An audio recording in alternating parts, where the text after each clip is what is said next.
विनोद केवला से ज्ञाति थी। आज हम पहुंचे हैं हरदोई।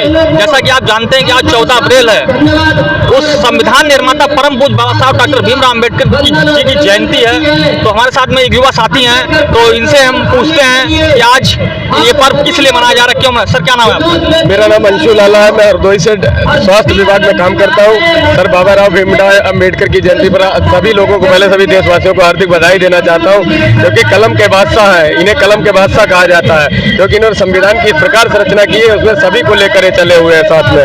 और संविधान के निर्माता, इसी के लिए देश आज बहुत ही खुशी मना रहा है, बाबा साहब की जन्मोत्सव मना रहा है, क्योंकि बाबा साहब ने बहुत ऐसे संविधान में रास्ते दिखाए हुए जिस पर इंसान चलकर बहुत कुछ जीवन में अपने कर सकता। संविधान की एक एक लाइन अगर आप ध्यान से पढ़ें तो बाबा साहब अम्बेडकर की मार्गदर्शन बहुत अच्छा प्राप्त होगा। हम सभी साथियों को, सभी देशवासियों को, यहाँ तक कि बाबा साहब भीमराव अम्बेडकर की किताब को हम सभी लोग एक बार, युवा साथियों को ये करना चाहते हैं कि एक बार बाबा साहब अम्बेडकर की किताब को पढ़ें, उससे मार्गदर्शन प्राप्त होगा कि बाबा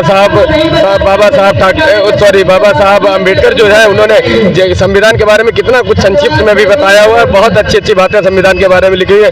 इसीलिए सभी देशवासियों को मैं पुनः बधाई देता हूँ।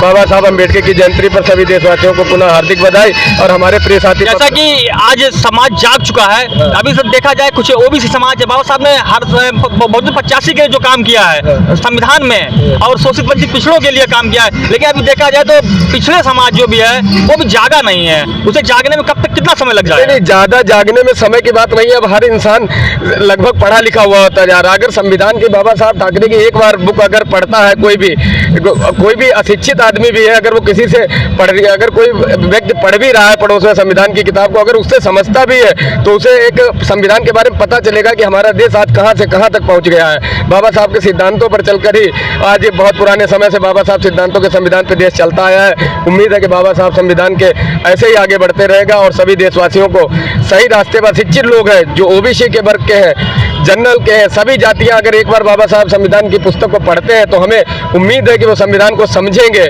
और शिक्षित होंगे।